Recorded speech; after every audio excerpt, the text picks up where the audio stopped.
Praise the lord. ఈరోజు వాక్యాంశము కీర్తనల గ్రంథం 20వ అధ్యాయం 8వ వచనం. వారు కృంగి నేల మీద పడి ఉన్నారు, మనము లేచి చక్కగా నిలుచున్నాము. ఆమెన్, హల్లెలూయా. ప్రభు ఈ వాక్య భాగం నుండి ఈరోజు మనతో ఏం మాట్లాడుతున్నారో చూద్దాం. వారు కృంగి నేల మీద పడి ఉన్నారు, మనము లేచి నిలుచుచున్నాము అని కీర్తనాకారుడు ఎంతో వివరంగా చెప్తూ ఉన్నాడు. అయితే మరి ఈరోజు వింటున్న సహోదరి సహోదరుడా, మరి నీ ఆత్మీయ జీవితం ఎలా ఉంది?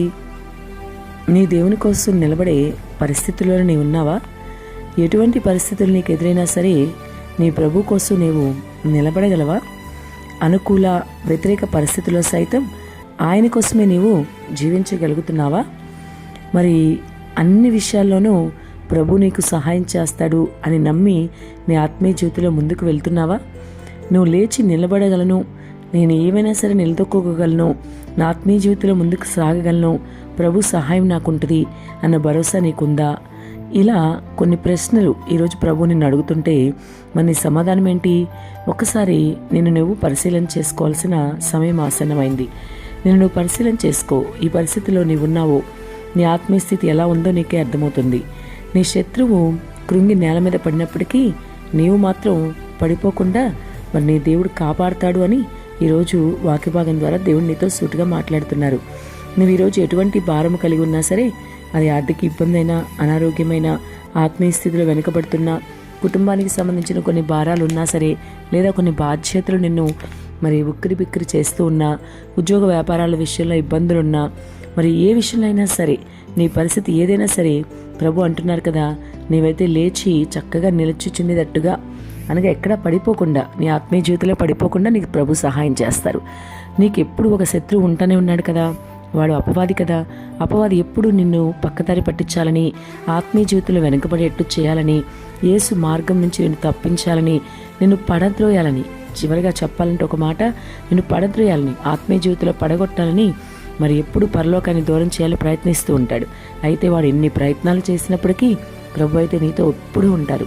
ఆయన చెప్తున్నారు కదా, మరి నీ శత్రువు కృంగి నేల మీద పడి ఉన్నా, అందుకే కీర్తనాకారుడు అంటున్నాడుగా, వారు కృంగి నేల మీద పడి ఉన్నను, మనము లేచి చక్కగా నిల్చుచున్నాము అంటున్నాడు.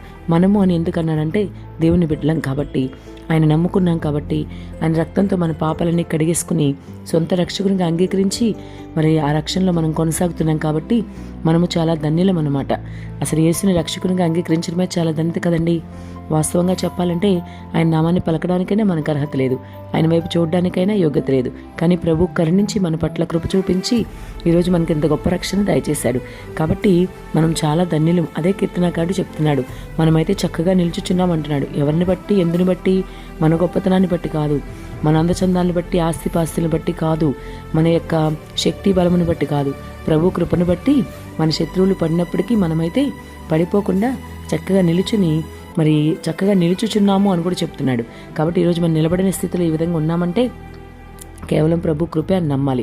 ప్రభు తప్పకుండా నీకు సహాయం చేస్తారు. కాబట్టి వింటున్న మిత్రమా, నువ్వు అతి జాగ్రత్త కలిగి ఉండు. నీ దేవుడు నిన్ను చక్కగా నిలబెట్టాలంటే మరి నీవేం చేయాలి? నీవు నీ దేవుని మీద 100% నమ్మకం ఉంచాలి. ఆయనతో నీవు నిత్యము సహవాసం కలిగి ఉండాలి. ఆయన వైపే నువ్వు చూడగలగాలి. నీ భారం ఆయన మీద వేయాలి. కేవలం ఆయన్ని మాత్రమే నువ్వు ఆశ్రయించాలి. అప్పుడు ఆయన నిన్ను చక్కగా నిలబెడతాడు. నీ ప్రతి పనిలో కూడా నీకు విజయం ఇచ్చి నిలబెట్టగలిగింది కేవలం యేసయ్య మాత్రమే సుమా. ఆ విషయం నువ్వు అర్థం చేసుకుని ప్రభు మీద ఆధారపడు. ఆయన వైపు చూస్తూ నీ ఆత్మీయ జీవితంలో ముందుకు వెళ్ళు. చక్కగా నేను నిలబెట్టడమే కాకుండా ప్రతి దానిలో నీకు విజయం ఇస్తాడు. అంతం వరకు నువ్వు ఓర్చుకునేలాగా ప్రభు సహాయం చేస్తాడు. మరి అంతం వరకు ఎవరైతే నమ్మకం ఉంటాడో వాడే రక్షించబడతాడని వాక్యం ఉంది. కాబట్టి అంతం వరకు నేను నమ్మకంగా ఆ రక్షణలో కొనసాగడానికి ప్రభు సహాయం చేస్తారు. ప్రభు అట్టి కృప దయచేయునుగాక. ఆమేన్.